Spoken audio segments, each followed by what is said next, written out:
What is happening, guys? Mike here. Welcome back to the channel. Today we are doing another leather jacket review. This one coming to us from Pala Leather. This is a new brand that recently reached out to me, and it's a company that offers leather jackets in several different styles. You can see a lot of what they offer on their site here, which you can find in the description, of course, here underneath this video if you're interested in looking at everything they offer. And again, you can find a ton of different styles and colors on their site. On top of that, they actually offer custom options like logo embroidery or full-on custom leather jackets that you can work with them on to create and have made for you 100% to order. Today, though, we are looking specifically at the embroidered belted vegetable tanned goatskin jacket. Say that 3 times fast. Good lord. This jacket does feature a concealed front zipper closure with a spread collar and adjustable hem and 2 press stud pockets. It also features a nice quilted lining for extra warmth when needed. Finally, on the sleeves, it has nice buttoned cuffs that are adjustable.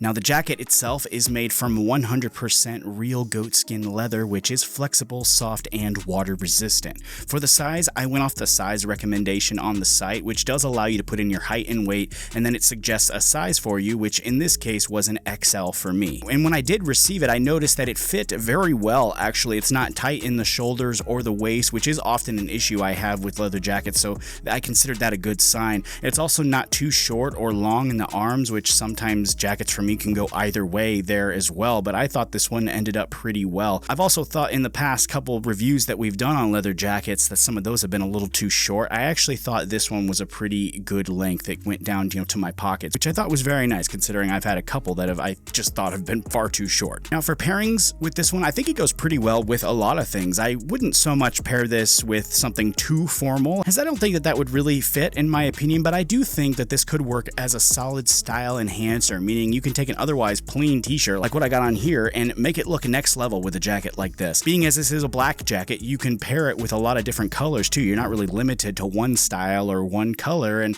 I think this is something that you can easily add in if you're in a hurry or you don't have a lot of time to get ready for an outing or something like that. You can just throw this on your way out the door for a night out and you're ready to go pretty much. It just instantly enhances your style. As far as criticism goes, I don't really have a lot to offer on this one. I think overall it fits well. It looks nice. It's not too short again, which is something that I've talked about a lot. I will say I do think it could fit a little better in the midsection. I do, though, overall like how thick the leather on this jacket is compared to some that I've recently received. I have received a couple that I felt like the leather was a little thin. This one here was nice and thick. It actually felt a lot better quality in my opinion. And if you would like to check out this for yourself, you can find it again at the Pala Leather shop, which is linked in the description. And while you're there, make sure you do the usual for me: like, comment, subscribe. It's very important. I do thank you in advance for doing that. Take it easy. I'll see you next time.